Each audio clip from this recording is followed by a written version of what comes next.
From the beautiful campus of Casper College, it's the T-Birds Coaches Show, bringing you game breakdowns, expert analysis, and exclusive interviews. Here's your host, Tom Myler.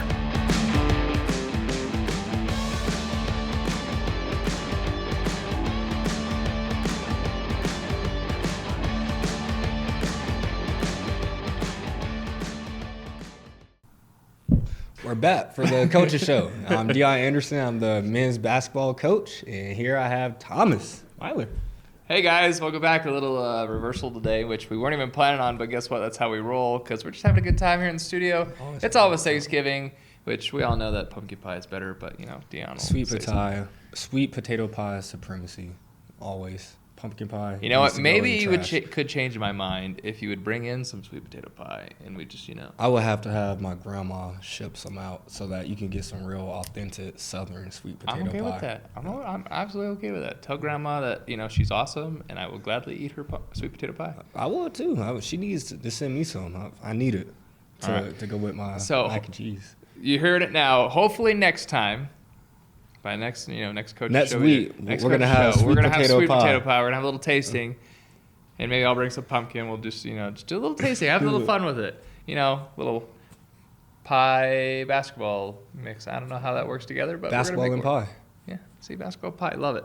Anyway, so now that we've had our pie conversation, because this is now the second time we've had this pie conversation, let's talk more about basketball, which is what we usually talk about during these coaches shows. So. A little bit of a rough weekend. You go 1-2 over the weekend. You do play some very tough competition, so it's always good. It helps build the team, kind of learn more about what you can fix. We'll start with that first one, Eastern Arizona. They were receiving votes last time we checked, so we knew they were going to be tough going in there. Bit of a rough first half. End up losing, I think, by 16 overall. Talk to us, Coach. What kind of happened during that game? What did you see? What can be improved? What was... playing against really good Eastern Arizona program, had a great game environment. That was our first true road game of the entire year. They had a great crowd, great environment, had a band right behind our bench. So it was just dealing with things like that, and I think those bright lights did kind of bring some nerves for some of our guys, like we're a young team. Who's still learning how to play together, learning how to battle adversity. So they came out, smacked us in the mouth, and we just didn't do a good job responding in that first half. Just too much isolation basketball, too many forced shots, not enough ball movement to really get the defense kind of moving, and then we just had too many defensive breakdowns. So going to halftime down 30 against really any team in the country, you can't go into halftime down 30, expect to win. But proud of how we competed in that second half. We won the second half, which is a common theme for us, starting off slow and then picking it up in the second half. So we won that second half 49-35, and we just upped our defensive intensity way more. We responded to the coaching and the adjustments that we were trying to make, and had a way better second half, but now just translating that to 40 minutes of basketball, because we can't play 20 minutes of good basketball and expect to win games, especially against really good competition. So, and I mean, it is a tribute to your team that second half you just came back and won the second half 49-35. Obviously, there's two halves, game, yeah. Right? And you got to win both of them in order to win the full game. And you got to compete at least in complete both. The first. We just didn't compete well enough in that first half of that game, and the guys did a great job responding to that call out and making the necessary adjustments that we addressed as a team, and they played well in that second, but we just can't spot a team 30 points, especially a really good team that has a ton of D1 talent. But I thought we competed in our last two really well, gave ourselves a chance to win both of those games against Cochise and Central Arizona, who both of those teams, all of the Arizona teams, play really hard. So I feel like it was a great weekend for us just to once again see how hard it is to win a game at this level, see what you need to do, win the margins, and really emphasize those details that we talk about, like the Central Arizona game. We won the rebounding margin by 13, and we end up winning that game.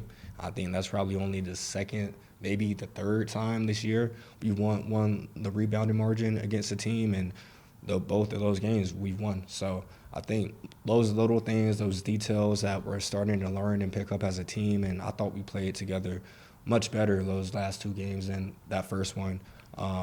Dealt with adversity in both of those. We fought back in both of them. And the Central Arizona game, I don't think we led that game until like the final minute when we took the lead and were able to close it out.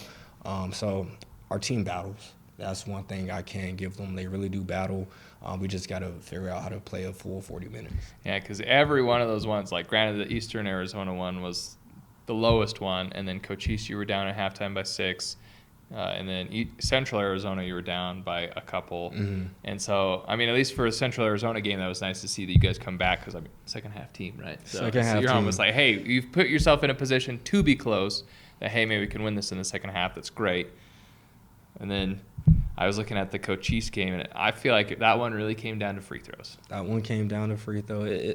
All of our games, especially, I mean, besides the snow game and the Eastern Arizona game, have all been close to where you really have to go back and look at those margins, like the free throw numbers. Like, we're not shooting it well enough from the free throw line to win those close games. We're leaving too many points on the board, where I think we're shooting like 66 or 67% from three. I mean, from the free throw line. The rebounding margin, I talk about that probably every week on the show. I talk about it every day with our guys. You got to win the rebounding margin. We are cutting down on our turnovers, so I'm proud of that. I think besides the Eastern Arizona game, I think we had over 10, but Cochise and Central Arizona, I think we had under 10 turnovers in those 2 games. But another stat that I'm really looking at a lot is like, other teams are getting more shots than us, and they're getting more shots because they're crashing the glass against us. Because I know the scout against us is, hey, you got to win the rebounding margin against them. Like, they don't want to rebound, so you have to go in there and get second chance opportunities, and that's really what has cost us in really every game that we played in, just not getting more shots than the other team because they're getting more offensive rebounds. Yeah, and I mean, I think we talked about this last year with women's basketball. I mean, that was kind of their big mantra. They didn't necessarily have the greatest shooting percentage, but I mean, they just had so many shots, extra shots that they could get that. And whereas, I mean, even in the Cochise game, and I think maybe even the Central Arizona one, your shooting percentage was amazing. I think from the field, you were like above 50, from 3 or somewhere in the 40 range. I know the Cochise one, the free throw was like 50%, but whatever. Which is what I talked about it. Basketball is a game of details and margins. You have to. Everybody sees the shots, the shot making, the blocks, the highlight plays, and all that. But you have to win those dirty work categories of rebounding, steals, like winning 50-50 balls is something that we still talk about. Getting on the ground for a loose ball, you have to get more possessions than the other team. You have to get more shots up. You have to get to the free throw line, and you have to rebound to win at this level. Like, you can't win by just going out there and try to score more points than the other team. You can't win basketball games that way. Wait a second. I thought you won basketball games by scoring more points than the other team. Well, I mean, you can, but there's a lot of other factors that go into those details, right? Those details, like if you get more stops, you're going to score more points. You limit teams from getting second chance opportunities, you're going to get more shots. You're going to have more opportunities to play faster, play in transition. But if a team is scoring every single time down, whether it's off the first shot or they're able to get 2 or 3 extra shots after that initial shot, it makes it extremely hard to win basketball games. So I think our team is learning that, and we just got to keep enjoying the process of learning and getting better each day. Well, I think you're definitely getting there. You're still, I mean, we're only 9 games in, I believe. It's crazy. Like, after our game on Friday, we're 30% done with our season. Wow. So that's crazy. Yeah, basketball season goes by really quick. And I mean, you play about 30 games, but about 30 games. It does go by fast. Goes by really quick. So, I mean, let's talk about more of those games. So, a little bit, you had to travel to Arizona, get back late Sunday, right back to work yesterday, and now again working to only have 2 more games Friday, Saturday, which, I mean, at least they're home. So, Hey, fans, you heard it. Sorry, guys. We'll try not to knock the mic here. Sorry. You just got excited. Mr. Zach Nagy there behind us. But you've got, I believe it's, Dawson and Williston State. Yep. So two good teams, both coming in. I think Dawson 6-2. Williston, I think, is 5-3 or maybe 6-2 as well. So two programs that are having early success in the season.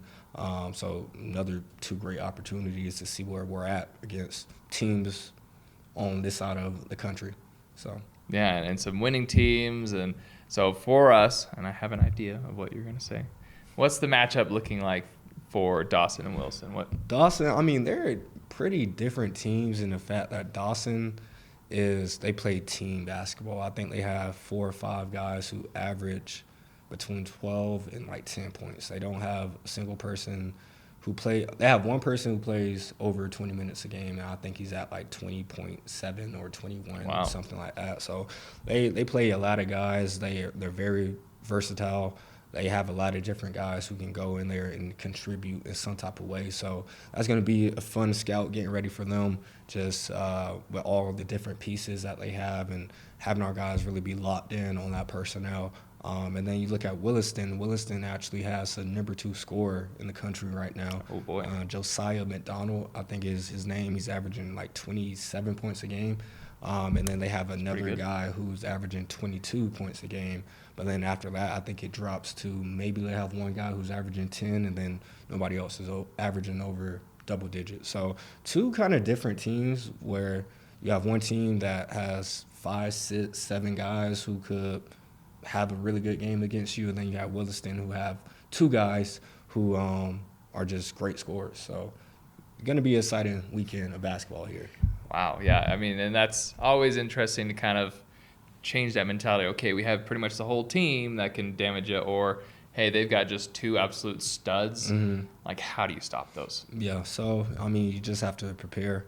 Watch the film as best as possible, try to get our guys ready to go on Friday, really putting all our focus on Dawson for Friday. And then after the game, my assistant coach will have his scout ready for Williston, and then we'll send that out, have a walkthrough on Saturday, walk through their stuff, and just try to get our guys prepared as much as possible for a back-to-back game against a team that has 2 really great scorers. So here's the question then. So Thanksgiving's on Thursday. What are you telling your team? Are you telling them to lay off the turkey, or what are you telling them? Or just enjoy life? A lot of my guys need to eat, so I'm telling them eat as much as possible, so that you have some energy for the game. And please take 3 or 4 to-go plates so that you have something to eat, because we just got to take care of our bodies. We're a young team, so a lot of these guys are freshmen who, for the first time, are really away from family. So, just trying to help them grow as young men and take care of their bodies and nourish their bodies and get the most out of it. So, I'm not telling them not to eat. A lot of our guys need to eat more than what they're already eating. Well, I mean, Thanksgiving is the perfect time to do it because, come on, turkey, stuffing, dressing, whatever you want to call it, mashed potatoes. Sweet potato pie. Sweet potato pie, yes. Which Dion's grandma, if you're watching, remember you are in charge of sending some sweet potato pie. I will make sure. I'll make sure Nana sends some sweet potato pie. See, we got you, Nana. All right, Coach. Any final comments for our fans, or just something you want our fans to know? Come out, support us on Friday and Saturday. The women's team is also playing. They're having an amazing season, so I would love to see T-Bird Gym packed out. It's going to be a great weekend of basketball. Feel free to bring your Thanksgiving plates if you want to. You have my permission, at least. So yeah, just super excited to get to come back and play in front of the hometown team, and hopefully come out with 2 wins this weekend. All right.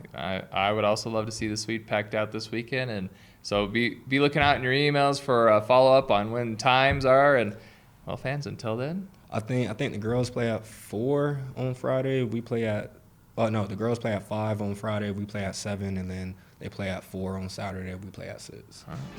Well, fans, you heard it. Until then, see you next time. See you next time.